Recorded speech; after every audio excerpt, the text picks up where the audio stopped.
Salut les devins, c'est Seikyo et bienvenue dans ma review du chapitre numéro 103 de Dragon Ball Super. Plongeons-nous au cœur de celui-ci et de lui apporter à la fois critique et analyse qui se veulent un minimum constructives et mesurées. Ce 103e chapitre de Dragon Ball Super porte pour titre « Héritage pour le futur ». Ce sera une thématique au moins doublement abordée au sein du chapitre et pour le moment vis-à-vis de la suite, 104, 105, actuellement et officiellement, le manga Dragon Ball Super prend une pause. A minima le mois prochain, donc au mois d'avril 2024, s'il y a bel et bien un chapitre 104, il y aura-t-il un 105e? Cela ouvrirait un tome et engagerait donc l'auteur à poursuivre au moins pour ce dernier. Bon, le 104e chapitre, s'il pointe le bout de son nez un jour, devrait y répondre. On verra vite fait bien fait si c'est une forme d'hommage et de clôture générale ou bien l'ouverture vers quelque chose de nouveau. Savoir ce futur qui est porteur d'un héritage à partir du 103e chapitre. Celui-ci, après réflexion et mûre réflexion, j'ai envie de l'aimer, mais je n'y arrive pas autant que ça.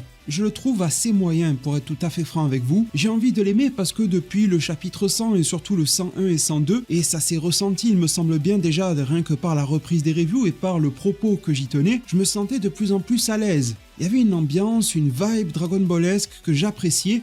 Et au final, ce qui me manquait, je l'avais dit à plusieurs reprises, c'était une forme d'enjeu. Cela ne me semblait être qu'une formalité, mais j'étais bien loin du compte, étant donné que l'arc se clôture ici, en 103. Fin d'arc super-héros. Tout est remballé de Carmine à Broly, Gohan, Vegeta, Pan. Tout le monde rentre à la maison, et je me sens alors comme laissé sur ma faim, avec une panoplie de combats à la chaîne. Bâclé ou non, je n'en sais rien d'ailleurs par rapport au décès d'Akira Toriyama. On remarquera qu'en fin de chapitre, il y a un mot qui a été imprimé sur la page du magazine V-Jump. Ces magazines sont imprimés à l'avance, ils ont probablement été rappelés à minima pour insérer ce mot de bas de page. Ont-ils été également réimprimés pour modifier le chapitre? Ce qui voudrait dire que d'une manière ou d'une autre, il y aurait une version alternative à celui-ci qui court dans la nature.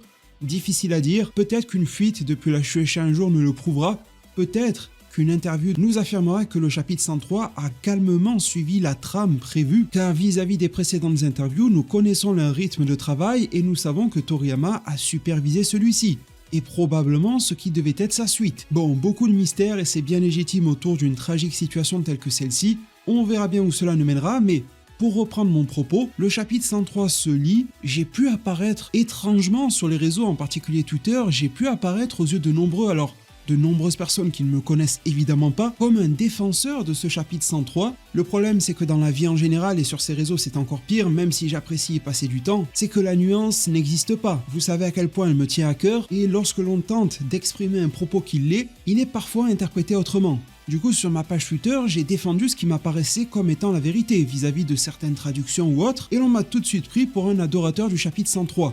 Eh bien, tomberont des nues ces personnes, car au final, je le trouve assez moyen. Ça se laisse regarder, mais qu'est-ce que ça m'apporte concrètement? Franchement, pas grand-chose. Moi qui en avais marre de ces combats à répétition, du guerrier le plus puissant de l'univers, très peu de bons apports durant la fin et voire même le milieu de l'arc Granola. Une construction intéressante autour de Vegeta, même si c'est redondant aussi à son sujet. Black Freezer qui met la hype, mais bon, il est là pour le show plus que pour raconter quelque chose aussi, et au moment où un vent d'air frais soufflait sur Dragon Ball Super 102, 103 et consorts, ça a l'air de retomber comme un soufflet, de drôles d'adieux sont faits avec Beerus et autres, une passation de relais vers la génération future qui me paraît très abrupte. On verra bien si à partir du chapitre 104 on se retrouve au 28e tournoi des arts martiaux, il y a quand même une forme de logique à ce chapitre 103, je me dois de l'admettre, et elle provient d'Akira Toriyama de son vivant qui nous disait il n'y a pas si longtemps que ça qu'il visualisait super-héros comme l'histoire se situant juste avant la fin originelle de Dragon Ball. Passer le relais à ce moment-là me paraît logique, c'est juste que j'aurais vu une extension, un épilogue à super-héros quand même plus long, plus dense, plus développé. Y voir les ennemis tels que Carmine et numéro 15 jeter les bras mais comme ça, en un claquement de doigts.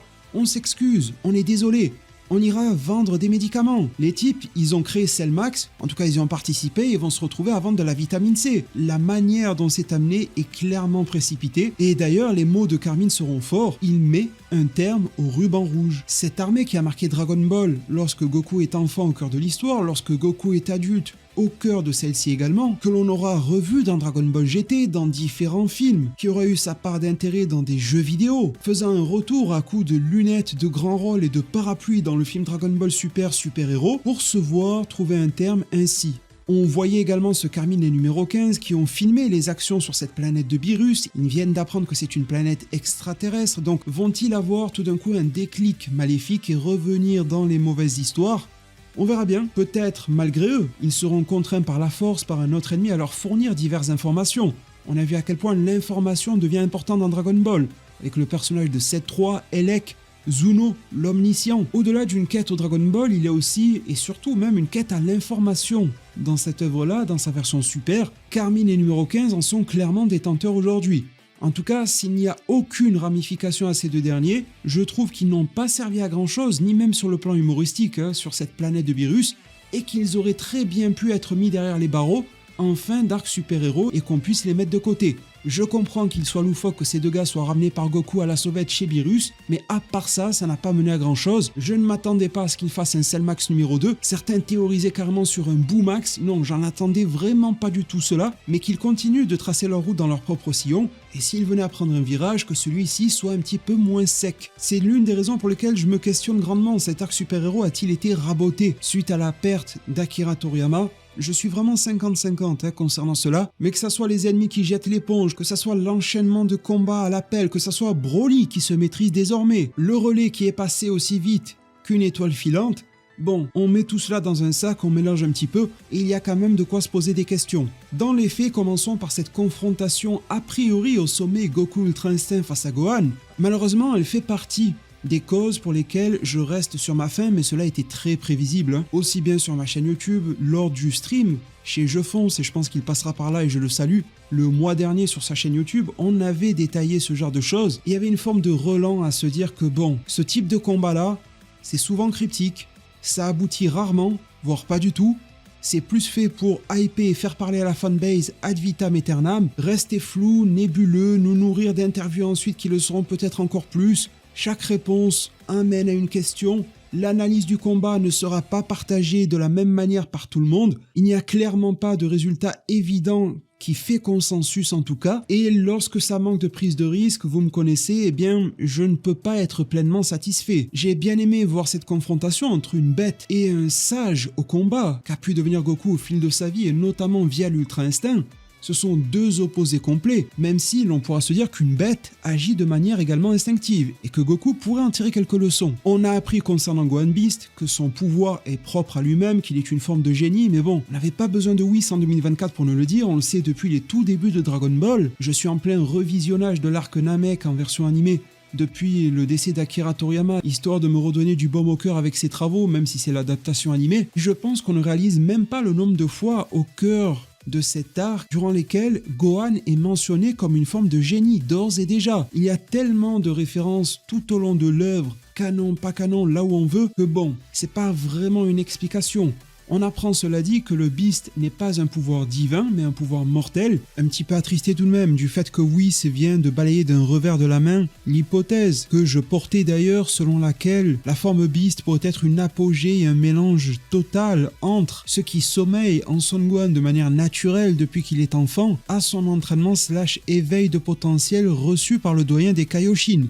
Dire qu'il n'y a rien de divin dans son pouvoir l'élude un petit peu, mais en même temps, la forme Ultimate, bien qu'éveillée par un Kaioshin, ne déployait aucun ki divin, y compris dans Dragon Ball Super. Je rappelle qu'il n'y a pas de souci avec ça, il y a beaucoup de fantasmes sur le ki divin, mais oui, c'est quelque chose d'assez pur, sûrement d'assez condensé, etc., qui peut fournir des power-ups à des personnages ayant atteint une forme de limite mortelle. On le voit d'ailleurs un petit peu avec des extensions à l'œuvre comme avec DBZ Kakarot, si Goku et Vegeta ne tombent pas sur le God et les pouvoirs comme ça, ils vont en arriver à parfaire le SJ3, Vegeta le SJ2 et DBGT s'est pris le luxe d'insérer un SJ4. Mais ce type de personnage-là a besoin du ki divin pour évoluer. Cela dit, il y a des forces de la nature. Je pense à Jiren, je pense à Hit, mais je pense évidemment à Broly ou encore à Gohan, qui de par leur propre pouvoir mortel peuvent rivaliser, voire même surpasser des mortels qui eux-mêmes tentent de se transcender via le pouvoir divin. Saupoudrant ses propos avec le fait que le ki divin est là depuis un bon moment dans Dragon Ball, parfois via une forme de continuité rétroactive, comme avec Dende, on a appris qu'il en a développé, Kaio en a par essence, les Kaioshin en ont également, Kibito, Shin, Gowasu, Zamasu, ils ont brillé à un certain moment de l'œuvre par leur capacité au combat, mais on peut pas non plus dire que ce sont des monstres inatteignables. Ils ont beau être bourrés de ki divin, ça ne fait pas tout. Par contre, ça fait pas mal aussi de capacités spéciales, telles que Kaioshin, les soins, etc. Il ne faut donc pas tout mélanger vis-à-vis de ce ki divin, et il est tout à fait logique de se dire que dans le scénario, tout le monde ne peut pas en être abreuvé. Ils vont pas s'amuser à faire des rituels tous les jours. Par conséquent, on trouve des astuces, des subtilités, parfois des facilités pour que tel ou tel personnage soit remis sur le devant via des pouvoirs qui soient mortels. Quid de Piccolo dans sa forme orange? Je mettrai une petite piécette sur le fait que c'est lié à du ki divin. Namek, pourquoi pas le dieu dragon Zarama?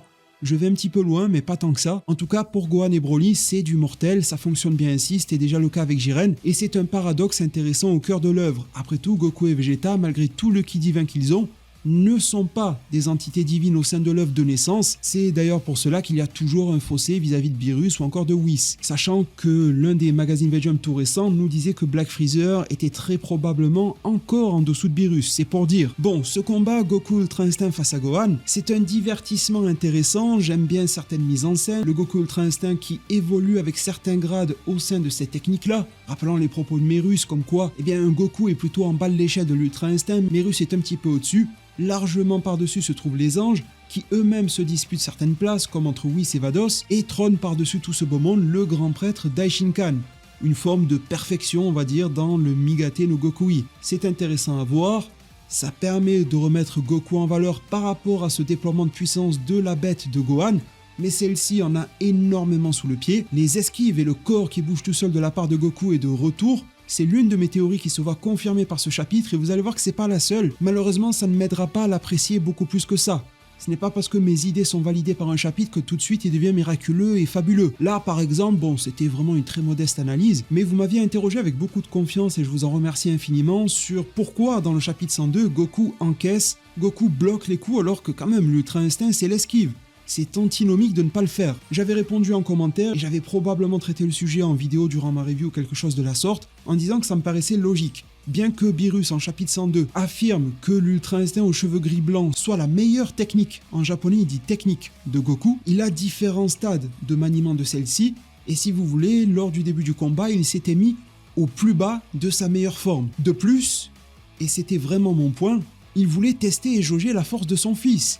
Lorsqu'elle était encaissable et pas si dangereuse que ça, c'est un petit peu comme face à Oob, on se rappelle du bras tremblotant de Goku en forme de base face à ce dernier, il était largement capable de l'esquiver, mais comment connaître sa force s'il ne l'encaisse pas? Le meilleur moyen de connaître le goût de quelque chose, c'est de le mettre en bouche. Ok, tu peux le ressentir avec ton nez, ok, tu peux lire des recettes, tu peux entendre l'avis d'un tel ou d'un tel, tant que tu l'as pas mastiqué, c'est pas la même chose. C'est un petit peu ce qui se passe là avec Goku Ultra Instinct, et lorsqu'il monte d'un grade, eh bien son corps se met à bouger un petit peu tout seul. Cela le favorise conformément aux propos de Vegeta, et il y a également une différence d'expérience, c'est indéniable. Cela dit, si Goku peut être considéré comme un génie du combat, Gohan, lui, est une forme d'exception. Et il a compris, grâce à l'aide de Piccolo, comment évoluer au sein de son Beast. On verra d'ailleurs qu'il y a des changements au niveau de sa pupille. Est-ce que ça sera confirmé plus tard ou pas? En matière de design, selon l'état de la pupille de Gohan, eh bien, il déploie plus ou moins de puissance, pourquoi pas. Passage qui me rappelle énormément Dragon Ball After Future de Young Gigi avec le Super Saiyan 5 lorsqu'il y a une nouvelle version des dragons maléfiques. Chacun, à peu près des Saiyans principaux, s'entraîne ou développe le Super Saiyan 5, sauf qu'ils deviennent à peu près tous fous lorsqu'ils l'atteignent. Il faut qu'il y ait une forme de contrôle. Il me semble, si j'ai bonne mémoire, ça fait un petit moment que je n'ai pas relu ce fan manga de Young Gigi, mais que Vegeta était celui qui pétait un petit peu plus de câbles vis-à-vis du SSJ5 et qui le contrôlait le moins bien. Gohan était au milieu et Goku en faisait une forme de perfection. C'est paradoxalement drôle de voir Vegeta dans ce chapitre réagir à la bête de Gohan qui se déploie en se demandant jusqu'à quelle quantité de ki il pourra contrôler la bête en lui. Ce Vegeta analyste du combat en marge dessus de Son Goku me plaît beaucoup. J'espère que cela sera partagé par certains d'entre vous. Qui dit développement de ki dit power-up massif. Et Gohan a compris quelque chose, c'est qu'il doit puiser dans sa rage, dans sa colère, jusqu'au point où il va perdre l'esprit. Pile avant cela, il s'arrête et peut déployer un maximum de puissance, ce qui sous-entend plusieurs choses. Déjà qu'il peut y avoir probablement un entraînement sur le plan mental. Avoir donc Piccolo qui a entraîné Gohan sur ce plan-là, Piccolo qui est un as de la méditation, je trouve ça très cohérent. Il pourra lui apporter beaucoup d'astuces pour évoluer si suite il y a. De plus, cela fait un lien avec ma vidéo qui tentait de mettre à jour la faille de Gohan Beast, car tout pouvoir, toute technique se doit en quelque sorte au sein de récits d'en avoir une. Alors, ce Gohan Beast a énormément brillé. Il n'a pas montré énormément de failles, mais si je devais mettre le petit doigt sur l'une d'entre elles, ce serait qu'il est capable de développer encore plus de ki, c'est monstrueux, mais justement, un monstre sommeil en lui, et a priori il prendrait le dessus s'il allait encore au-delà. Il a donc appris à mettre le holà et à stopper lorsqu'il le faut, c'est un avantage, c'est une forme de contrôle et de maîtrise supérieure, mais c'est aussi un inconvénient. Peut-être que dans un combat où il est poussé dans ses derniers retranchements, un combat à mort, fatigué, blessé, puisant encore plus là-dedans pour sauver sa famille, sa terre, son univers, peut-être qu'autre chose, sommeillant à l'intérieur de Gohan, prendrait le dessus. Ça pourrait le transformer physiquement, mais surtout mentalement. Je suis très curieux de cela et j'aimerais bien d'ailleurs qu'il s'adonne à ça malgré lui et que petit à petit on le voit évoluer vis-à-vis de ça. Que la bête soit réellement concrétisée au sein de l'œuvre. Ça, c'est quelque chose qui me parlerait bien et que j'avais grandement développé dans la vidéo concernant l'hypothétique défaut de Gohan Beast. Arrivé à ce niveau-là, c'est plus du tout la même limonade pour Goku Ultra Instinct. Il arrive encore à esquiver, il arrive encore à bien se déplacer, mais la rapidité et la puissance de Gohan Beast est énormissime. Cela dit, toujours pas suffisante. Ça lui permettra d'égratigner Son Goku, mais vraiment pas de lui asséner le coup final. Il y aura un arrêt sur image à la fois sur Beerus et Whis qui remarqueront un changement, secondé par un gros plan sur la pupille justement de Gohan Beast. Il puise encore un petit peu plus dans son pouvoir et on sent que quelque chose est quasiment sur le point de prendre le contrôle sur lui. Il a quand même réussi à jauger jusqu'où s'arrêter et ce boost supplémentaire de puissance transpercera Son Goku par un coup de poing, une sorte d'onde de choc qui sortira de par son dos, c'est pour dire, doublé par un coup de pied qui va le faire valser sur des centaines de mètres ou de kilomètres, allez savoir. Goku en ressortira avec sa forme d'Ultra Instinct perdue. Retour à la forme de base, c'est quand même un signe assez fort. C'est souvent un outil utilisé au cœur de Dragon Ball, une perte de transformation, de forme, etc. pour dire que le choc était tellement puissant que le guerrier en est revenu à sa base pour préserver ses fonctions vitales et de survie. À ce moment-là, Vegeta, attention aux traductions, ne dira pas que Gohan a surpassé l'Ultra Instinct.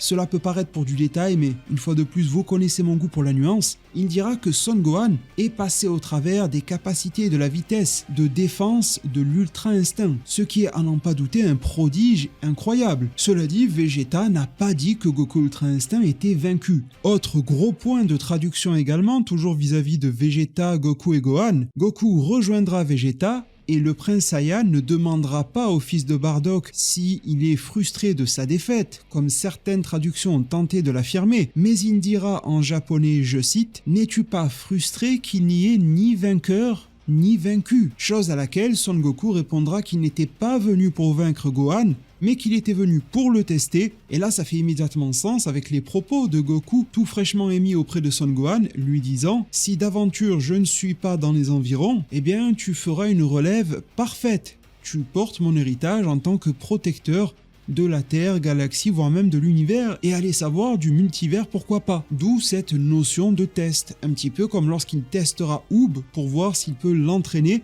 s'il est le digne héritier de Majin Buu, et s'il y a un potentiel à le recruter entre guillemets dans la Z-Team.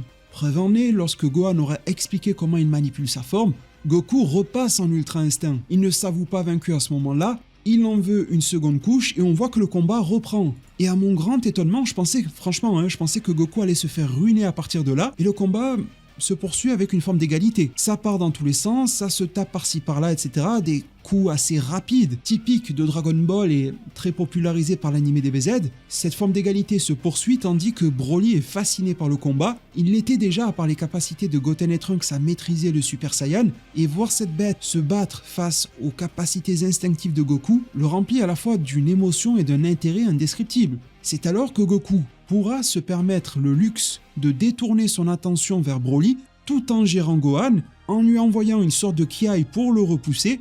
Gohan, évidemment, n'est pas blessé du tout et est tout à fait prêt à poursuivre cela avec encore plus de férocité, et c'est à ce moment-là que Goku décide de stopper le combat. Alors j'ai pu lire absolument tous les avis, toutes les opinions sur internet, voici le mien. En début de combat, Goku a dominé, on va dire l'échauffement entre les deux. Malgré le début de domination de Son Goku, le premier round sérieux a été largement emporté par Gohan via quasiment un KO, et le deuxième round était très équilibré, léger avantage sur la fin de Goku qui commençait à s'habituer à Gohan Beast, qui probablement malgré les apparences ne donnait pas tout non plus.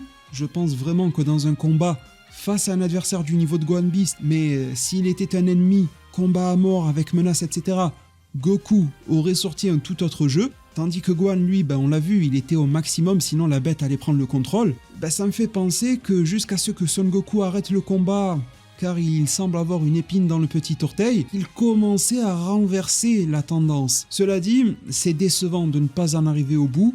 C'est compréhensible vis-à-vis du scénario, du marketing, de l'image, des personnages, etc. Une fois de plus, très cryptique, très nébuleux. Et du coup, j'ai eu l'idée de vous proposer un sondage dans l'onglet communauté de cette chaîne YouTube. Celui-ci, en 2 jours seulement, a rassemblé 7700 de vos votes. C'est énormissime, ça m'honore vraiment du fond du cœur, merci. Ce n'est pas que je vous sous-estimais, mais quand même 8000 personnes répondant à mon sondage, c'est comme on dirait un échantillon assez colossal et je l'espère représentatif, dans lequel à la base j'allais vous demander, selon vous, qui est le plus puissant, le plus fort ou à la limite le plus efficace au combat entre Gohan Beast et Goku Ultra Instinct à la lecture du chapitre 103, mais je me suis dit qu'au final, dans le cas où l'on serait contraint de laisser notre enfant à quelqu'un d'autre, préférerait-on le laisser à la personne qui prouve et dénote de son expérience et qui l'a validé au préalable sur le terrain, ou plutôt de celui ou celle qui a un CV long comme le bras mais qui n'en a jamais gardé un? Alors c'est très triste pour ceux qui veulent se faire une expérience, parce que si on n'en a jamais, on ne pourra jamais en justifier, c'est évident. Mais lorsqu'il s'agit de son enfant, de ce que l'on a de plus précieux, on va quand même tenter de sécuriser entre guillemets, du moins psychologiquement, la situation. Dans un combat, mettra-t-on dans l'arène celui qui a frappé le plus fort sur la machine à la fête foraine, ou bien celui qui en combat professionnel dans sa carrière a déjà mis le plus de KO et en a reçu le moins? Bref, des exemples comme ça, je pourrais en citer des millions. Et justement, j'en ai adapté un à ma question. Un ultime ennemi menace l'univers 7 de Dragon Ball Super. Si vous ne deviez choisir qu'un seul et unique guerrier entre ces deux pour en venir à bout, ce serait, premier choix, Gohan Beast, second choix, Goku Ultra Instinct. J'ai sorti de l'équation Broly, Vegeta, etc. parce que je voulais me focaliser sur ceux vers qui les projecteurs étaient rivés depuis des mois. Le cœur y était vraiment pour les autres personnages, mais je ne voulais pas disperser le débat au-delà de ce que l'officiel nous proposait. Et à mon grand étonnement, sincèrement, je sais que la fanbase de Goku est extrêmement développée, je me fais pas passer pour un nouveau-né, mais je pensais vraiment qu'il y avait une énorme ferveur Gohan Beast, que beaucoup de monde le pensait vainqueur dans le combat et que ça suffirait à placer sa confiance totalement en lui. Eh bien, à 74%, c'est énorme. Goku Ultra Instinct prend le dessus dans ce sondage face aux 26% ayant voté Gohan Beast. Alors ça ne veut pas dire que les 26% ont tort, ça donne simplement un état des lieux de l'esprit collectif des fans de Dragon Ball qui ont tendance à se réunir sur cette chaîne YouTube, et je vous en remercie du fond du cœur, qui a près de 8000 d'entre eux ont voté. Vous pouvez encore aller le faire, le sondage est évidemment ouvert. J'ai tenté d'avoir le sondage le plus équitable. Vu qu'il était challenger, j'ai mis Gohan Beast en premier dans les choix. Je sais que parfois psychologiquement le premier choix influe un petit peu, alors que pourtant vous avez ressenti que je suis plutôt en faveur de Goku. J'ai été à l'opposé de mes propres pensées dans le sondage pour en rester le plus distant, l'imprégner le moins possible de mes pensées. J'ai pris exactement la même image pour les deux. C'est issu du même fond d'écran, je l'ai coupé en deux et je vous l'ai mis dans le sondage. Vraiment, j'ai fait ça le plus proprement possible. Et Goku Ultra Instinct, dans ce sondage en tout cas, bat Gohan Beast en remportant 74% de vos suffrages. C'est colossal. En tout cas, on se rend compte qu'il y a une énorme différence entre faire une prestation surprise, de renom et historique au sein d'un combat, tandis que s'attribuer une confiance, de se faire une réputation et de valider de ses acquis au fil des années. Et il est vrai que Gohan a une manière très ponctuelle de se faire remarquer, très éparse, tandis que Goku est toujours là. Goku tient toujours la barque, même quand il perd, il a toujours servi à quelque chose. Et lorsqu'il brille, c'est absolument mémorable. Je pense que c'est la synthèse de tout cela qui ressort au cœur de ce sondage. En tout cas, ce chapitre accordera beaucoup de place et de lumière à d'autres personnages, notamment Broly. Je ne vous cache pas que même si j'avais reçu majoritairement votre soutien, et je vous en remercie vraiment du fond du cœur, c'est prioritairement ce que je souhaite saluer, j'avais également été raillé sur le fait que j'osais comparer Gohan à Broly. De nombreuses personnes me disaient dans les commentaires que je ne comprenais rien à Dragon Ball, que les deux étaient incomparables, alors que pourtant, je voyais, et nous étions nombreux à voir, un rapport quand même assez intéressant entre ces deux. Les deux ont génétiquement des modifications. Gohan par son métissage avec une terrienne, et les connaisseurs ont bien en tête les interviews d'Akira Toriyama à ce sujet. Broly est indiqué comme une anomalie génétique par le roi Vegeta au début du film DBS Broly. Sur cette base-là, il y a déjà des similitudes. Les deux évoluent avec des pouvoirs mortels, un petit peu à leur manière, avec des transformations différentes. Et les deux, lorsqu'ils s'adonnent à leur colère, agissent de manière vraiment bestiale. C'est ce que je soulevais les mois précédents et on m'avait incité à relire Dragon Ball car, a priori, je ne connaissais pas l'œuvre d'après ces personnes. Eh bien, Son Goku et Vegeta répondent. Le propre père de Gohan au sein de l'œuvre dit qu'il ressent le fait que Gohan et Broly sont, je cite, similaires. Vegeta rebondira en disant « En effet, j'ai même l'impression que Broly est une forme d'incarnation de la bête. Et Goku ne peut qu'espérer que Broly pourra trouver un déclencheur en combattant Gohan. » C'est exactement ce que je prévoyais lors de mes précédentes vidéos. J'espère que ces personnes ayant tenté de me mettre plus bas que terre ne perdront pas la connexion. Je sais qu'une ancienne ministre veut réduire à 3 Go par semaine, mais ce n'est pas encore le cas. Vous êtes en mesure de venir écrire directement sous cette vidéo et vous serez parfaitement bien accueillis du moment où vous restez respectueux et cordiaux, en tout cas plus que vous l'avez pu l'être le mois précédent. Cette confrontation Gohan-Broly résonne forcément avec le film d'époque durant lesquels les deux s'étaient affrontés, nous menant au Kamehameha familial, Goku, Gohan, Goten, magnifique. Bon, cette fois-ci c'est quand même moins impressionnant, même si je trouve ce Broly vraiment très massif, vraiment très impressionnant. Remerciement également à Toyotaru de donner un petit semblant de carrière au Beast de Son Gohan. C'est pas que je pouvais pas me le blairer, mais je le trouvais vraiment en deçà de mes attentes. Orange Piccolo était beaucoup plus satisfaisant. Bon, il y a quand même un gros côté fanservice sur ce Gohan Beast, mais au moins il y a quelque chose d'assez épique qui se dégage de lui dans le chapitre 103. Merci pour cela à notre bon vieux Toyotaro. Lorsque cette transformation est activée, Broly forme de base, et il faudra d'ailleurs débrancher un petit peu le cerveau concernant les échelles de puissance dans ce chapitre, parce qu'à peu près tout et n'importe quoi dans n'importe quelle forme va se confronter. Autant j'estime avoir toujours réussi à suivre les échelles de puissance dans Dragon Ball Super, autant là, dans ce chapitre 103, voir Goten et Trunks, forme de base, face à Broly qui éveille son nouveau Super Saiyan maîtrisé et qui a l'air quand même de les prendre un petit peu au sérieux, Vegeta Blue Evolution face à Gohan Beast. Bon, il y a des choses que je comprends pas. Si vous arrivez à m'expliquer ça en zone commentaire, j'en serai friand. Je suis bien conscient que le combat a été ellipsé, que les pouvoirs ont sûrement été développés entre deux, mais pour une amorce de combat, je ne trouve pas ça logique. Gohan vient de faire la démonstration qu'il peut surpasser pourquoi pas Goku Ultra Instinct, tu ne peux décemment pas y aller face à lui avec un dérivé du SAJ Blue, et tu ne peux décemment pas aller face à Broly qui tient tête à Gohan Beast en tant que Goten et Trunks avec ton petit slip de Saiyaman sans te transformer. Déjà même en te transformant, c'est fini par avance. Alors je veux bien que chacun des personnages va tenter de se niveler, de se réfréner, etc. pour se mettre au niveau face au plus petit que soi. Mais bon, y a-t-il une forme de logique à cette foire d'empoigne? Sincèrement, je ne le pense pas, et je pense que l'auteur ou les auteurs ont voulu nous amener sur cette caractéristique des Saiyans et nous montrer que de la tranche de vie chez les Saiyans avec des pouvoirs si développés, ça peut passer par des combats qui seraient à niveau de faire trembler l'univers. Même si ça n'est pas reluisant explicitement dans le chapitre, il y a quand même une forme comique là-dedans. C'est que là où des êtres humains classiques iraient au cinéma ou je ne sais quoi, eh bien les Saiyans ils vont se massacrer et être bien heureux d'avoir passé ce petit moment-là ensemble. Pour eux, c'est comme s'ils avaient fait un call-off, c'est un petit peu la même chose. Enfin bon, ce combat Broly-Gohan se perpétue, Broly évolue, pour moi bien trop vite, donc c'est l'une des raisons pour lesquelles je reste sur le carreau et sur le côté par rapport à ce chapitre-là. En 2 temps, en 3 mouvements, il a vu vite fait Goten et Trunks, il affronte Gohan, il va se sentir inspiré par ce dernier, se transforme, développe un Super Saiyan extrêmement massif et impressionnant, des dorsaux colossaux, mais le type se contrôle, les pupilles sont apparues, difficile de dire au vu de sa forme massive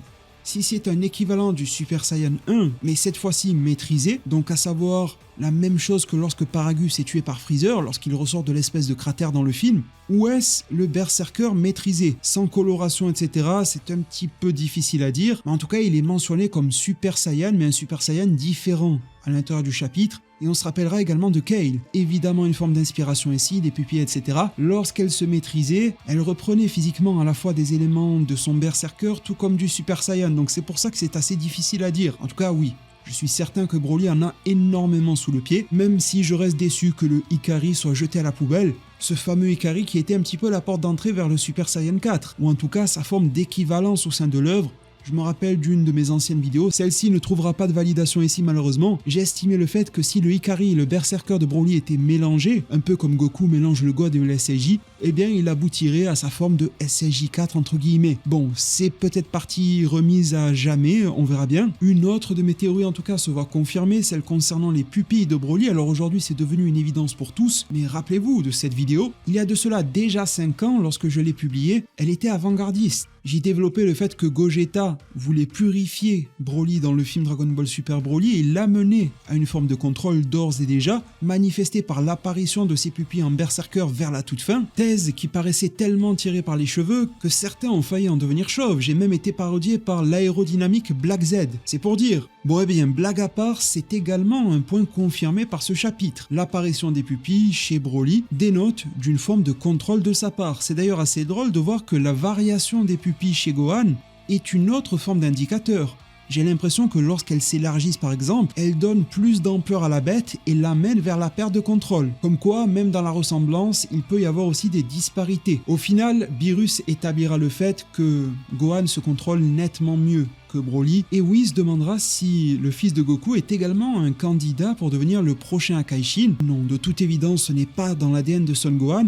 Au passage, il y a un égard à propos duquel ce relationnel indirect entre Gohan et Beerus est intéressant parce qu'on se rappellera la force et la vitesse avec laquelle Gohan s'était fait rouler dessus pendant le film Dragon Ball Z Battle of Gods. Il n'avait pas non plus fait mouche durant le manga ni la version animée de ce même arc, et là il a quand même une forme de reconnaissance manifeste par l'être destructeur de l'univers 7 vis-à-vis du fils de Son Gohan qu'il ne calculait même plus. C'est à partir de ce moment-là que dans le chapitre, on oublie Dragon Ball Super, ça devient en fait Fortnite. Ça s'explose la gueule dans tous les sens, ça se fracasse. Même Beerus et Whis trouvent ça assez dégradant d'une certaine manière. Comme je vous l'ai dit, les formes de transformation, on n'y comprend plus rien. Il y a des formes de base, il y a des Super Saiyans, il y a des Beasts, il y a des Ultra Instincts, il n'y en a plus. Après, il y a une ellipse, on sait même plus ce qui s'est passé, l'auteur lui-même avait sûrement la flemme de le dépeindre. Pour en arriver à une discussion concernant la présence des deux gars du ruban rouge, j'ai déjà dégrossi le sujet en début de vidéo. Petit point sur le cas de Vegeta. Alors après avoir demandé à mon ami traducteur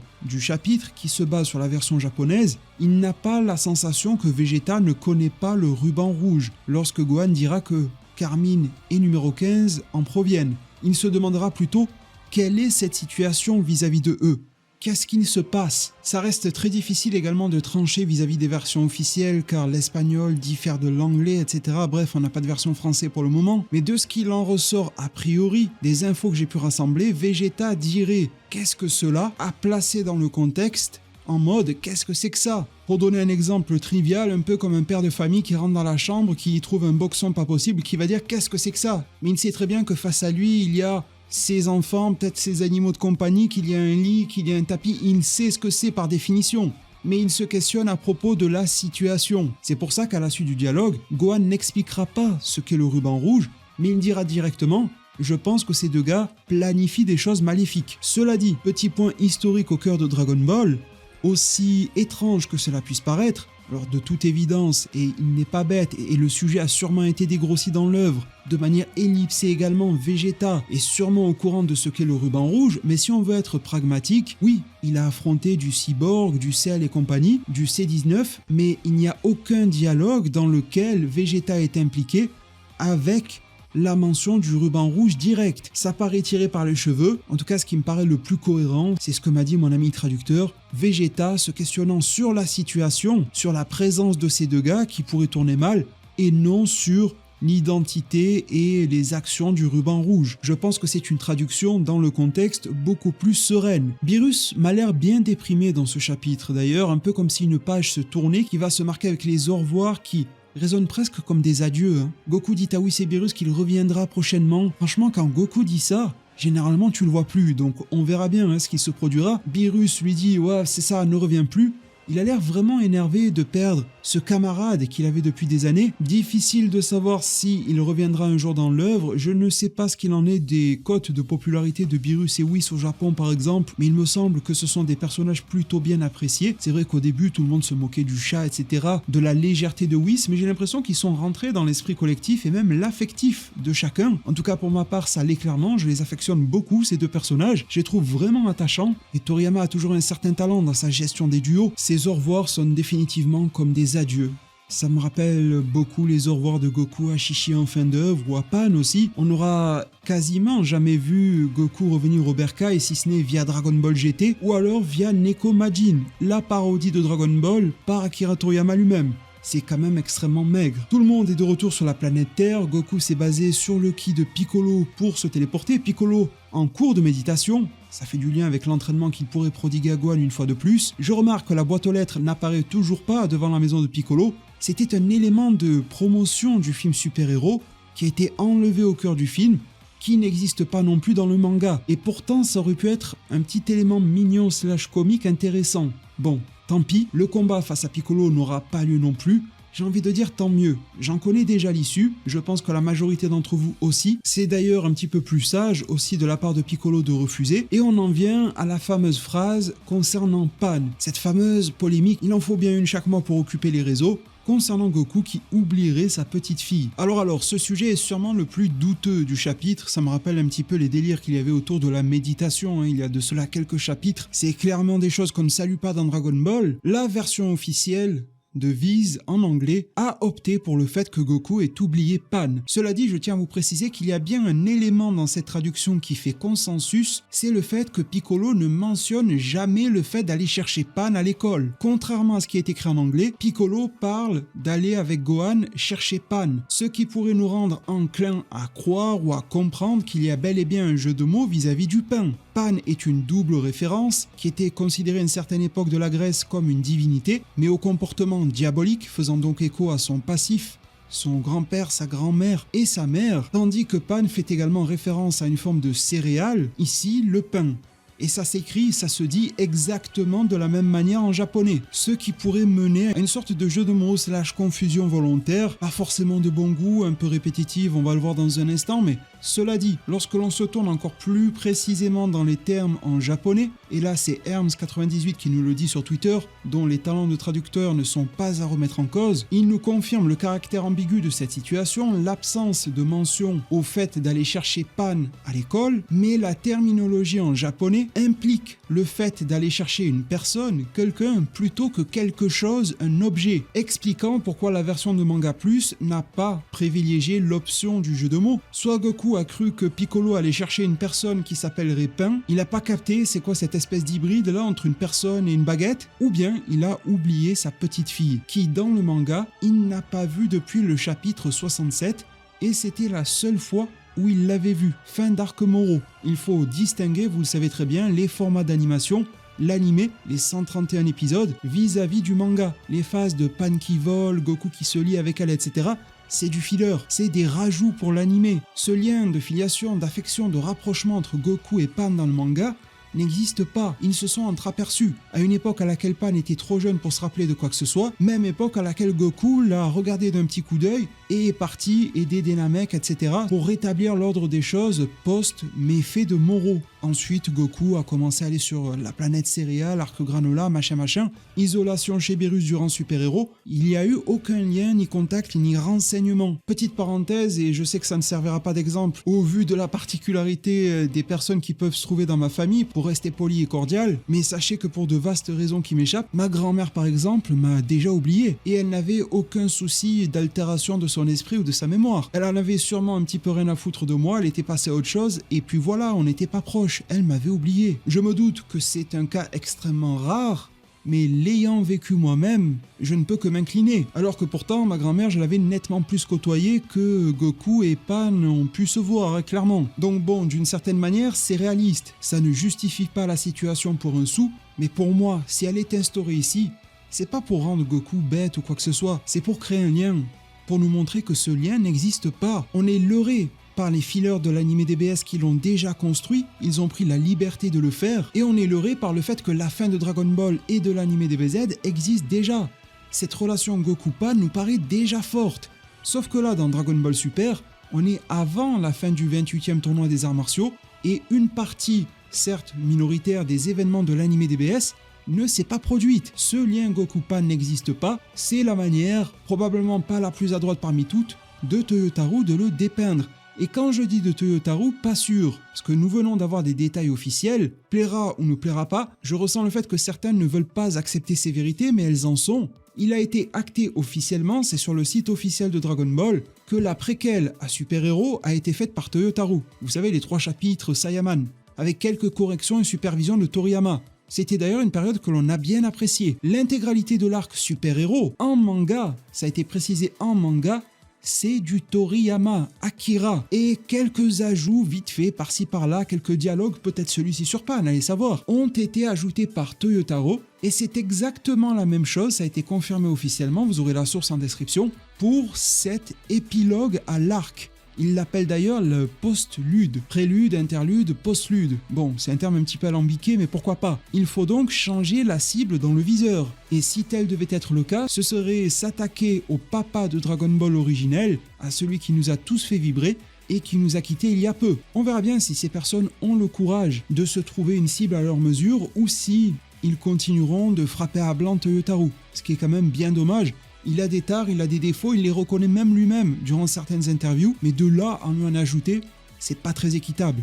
Je comprends qu'il y ait des déceptions, moi aussi j'en ai eu au cœur de ce chapitre-là, mais de là à pleurer comme si le monde s'écroulait à cause de ça, Goku pensant que c'est le pain, etc. Mais bon, la traduction de Viz ou Manga Plus ne le démontre pas ainsi. Je suis curieux de voir ce que donnera Fédois Lamodière sur le tome relié de Dragon Ball Super. Je veux dire, même si cette page n'est pas si drôle que ça, est-ce réellement un drame? Au début de la rencontre entre Freezer, Broly, Goku, machin, là, dans le film des Best Broly, Freezer va parler de planète inhospitalière et lors d'une phase assez froide, Goku va casser l'ambiance en disant « c'est quoi inhospitalier ?»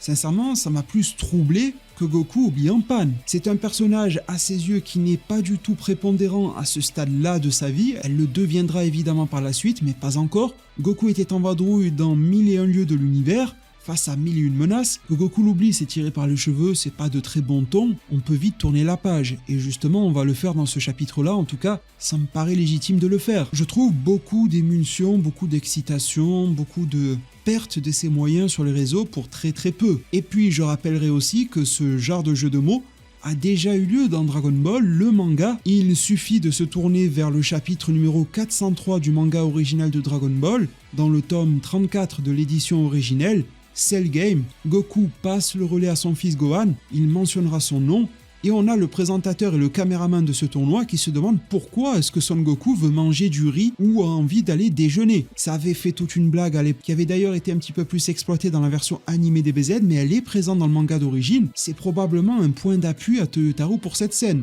C'est beaucoup moins efficace, c'est redondant, c'est pas forcément ce qu'on a envie de voir, mais encore une fois, est-ce grave ?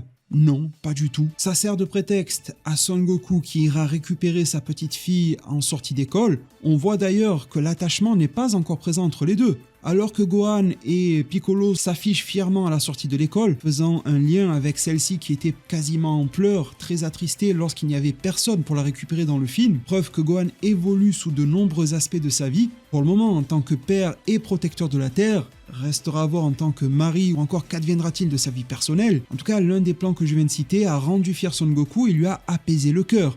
Gohan a évolué en tant que combattant à un niveau tel qu'il peut protéger la planète, sûrement la galaxie et l'univers. La première passation de relais de ce chapitre se fait ainsi, et elle est d'ailleurs à plusieurs niveaux. Le Gohan qui permet à Broly d'évoluer, pour moi c'est également une passation vers le futur, même si Broly est plus âgé. Broly qui s'entraîne avec Goten et Trunks, je trouve qu'il y a aussi une forme d'échange intergénérationnel. Piccolo Gohan qui continue de s'entraîner, ça l'est également. Gohan qui est là désormais pour chercher Pan à la sortie de l'école, elle est purement la prochaine génération, c'est déjà un premier point d'appui aussi. Et Goku le dira, avec quelque chose qui m'a quand même fait un petit pincement au cœur en disant « Gohan, je peux m'absenter, partir, l'esprit tranquille et léger ». Malheureusement, Goku n'a pas été très clair. Est-ce qu'il parle d'une absence physique, être chez Beerus, être sur une planète type céréales ou autre en train de se battre face à je ne sais quel humanoïde, ou bien parlait-il de sa mort dans l'œuvre? Ça, bon, c'est bien difficile à déterminer. Ça résonne tristement en cette période, après la perte d'Akira Toriyama d'autant plus. Il y a forcément une forme de caisse de résonance vis-à-vis de ceux que l'on entrevoit comme étant les porteurs du relais d'Akira Toriyama. Akio Ioku, bon, il n'est pas tout jeune, c'est l'ami de Toriyama, mais il prétendait avoir des plans pour 10 ans. Toyotaro, des rumeurs autour de Sasuke Toriyama le fils, mais je pense qu'il ne faut pas perdre de vue sa fille, Kika Toriyama, une vraie artiste, avec beaucoup de similitudes dans le trait vis-à-vis de son paternel. Je vous ai fait un petit short à son sujet. L'embauche potentielle de nouvelles personnes, de nouveaux fans, pourquoi pas sur Dragon Ball.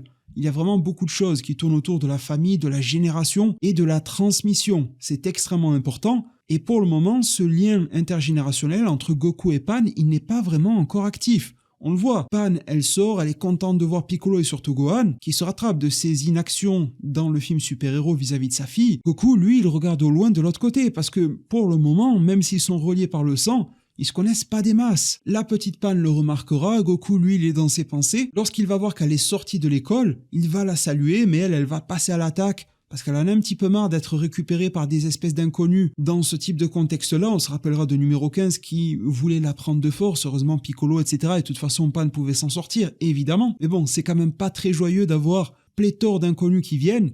Cela dit, mon interprétation de ces pages, ce n'est pas que Pan n'a pas compris qui était Goku. On a vu dans le film super-héros, en tout cas au début, qu'elle était même meilleure que Gohan, qui était rouillé au départ, concernant la détection du Ki. On ne pourra pas me faire gober le fait qu'elle n'a pas détecté une familiarité et la bonté habitant le cœur de Goku via son Ki. Non, pour moi, si Pan a fait cela, a porté ce coup, c'est sa manière à elle d'exprimer son grief vis-à-vis de ce grand-père qui n'a jamais été présent pour le moment pour elle. La dernière fois où elle l'a vu, elle ne peut pas s'en souvenir, elle était bébé. Une fois de plus, c'était le banquet post-victoire sur Moro. Depuis, c'était silence radio de la part de Goku. Le lien avait besoin d'être réétabli. On a vu comment ces derniers se connectent entre eux dans ce chapitre. Le combat, et elle va à la fois décharger ses émotions contre son grand-père et connecter avec lui via ce coup, et notamment via le sourire que Son Goku lui rendra. Envoyez un coup de pied à quelqu'un de votre famille, je doute qu'il vous fasse un sourire ainsi. Ça la touche profondément, elle sourit en retour et la connexion est désormais établie. Le dialogue est complètement lancé entre les deux. C'est d'ailleurs une histoire sans parole durant ces pages-là et c'est plutôt plaisant d'avoir quelque chose qui est raconté sans aucune bulle de dialogue, ça marche très bien.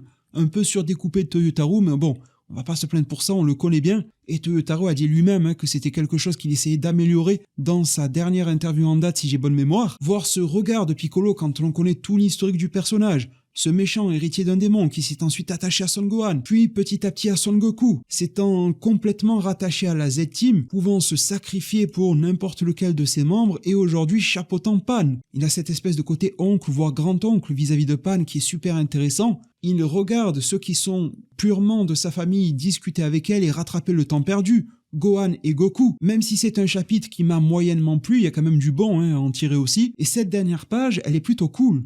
Goku et Pan qui sympathisent au point tel qu'ils vont se lancer dans une course avec une pause assez drôle, comme j'ai dit à quelques reprises, comme les athlètes aux Jeux Olympiques qui vont taper un 100 mètres, et ça s'en va en décollant. Même Gohan n'est pas prêt pour la situation, mais Piccolo, portant la besace de Pan en bandoulière, a l'air d'avoir une forme de grandeur, de recul dans son appréciation de la situation.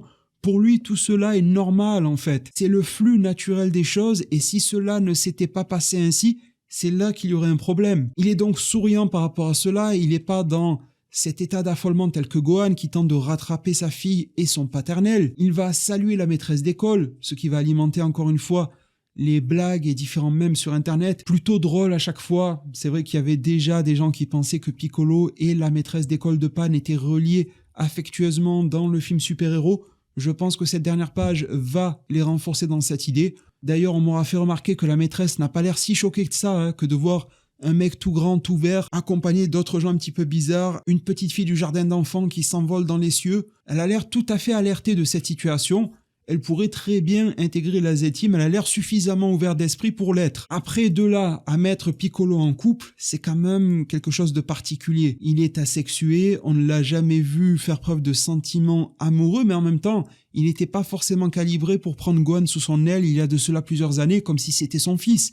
Et il l'a fait. Il est un Namek bien particulier. Il a assimilé Nail, réassimilé Kami, beaucoup de choses bouillonnent en lui. Il a vécu la quasi-intégralité de sa vie sur la Terre, et non sur Namek. Beaucoup de choses changent, et peut-être qu'une forme de relation platonique, mais très affectueuse, pourrait avoir lieu entre ces deux personnes, et puis pourquoi pas? C'est d'ailleurs dans ce cas-là où j'apprécierais que la boîte aux lettres de Piccolo soit mise en place pour avoir une petite relation épistolaire avec la maîtresse. Ça pourrait être assez mignon et cohérent. Pour conclure, il y a deux choses également que je ferai remarquer par rapport à ce chapitre. Il me semble que c'est dans ma toute dernière review, celle du chapitre 102, durant laquelle je faisais un parallèle entre Akira Toriyama et Piccolo, même pas du fait que le personnage préféré d'Akira Toriyama est Piccolo, mais simplement de par la manière dont Piccolo est écrit, il m'avait l'air d'être une forme d'expression d'Akira Toriyama, de retranscription d'Akira Toriyama au sein de l'œuvre, et Whis m'avait l'air d'être Toyotarou. Leurs expertises, leurs commentaires, leurs dialogues me transmettaient ce type de ressentiment-là très précis. Ceux qui ont vu la review le mois dernier, je vous en remercie, s'en souviennent. Bien, dans ce chapitre, Tristement encore une fois, c'est pour cela aussi que je me questionne concernant la suite, sous tellement d'aspects, eh bien on voit Piccolo s'en aller dans les cieux, alors il ne part pas sur une planète extraterrestre, ni sur Namek ou autre, il va juste suivre Gohan, Pan et Goku. Et dans la manière dont il s'en va en saluant, il y a un petit côté Akira Toriyama partant de l'œuvre. Ça me fait un drôle de pincement au cœur de le dire, mais c'est le cas.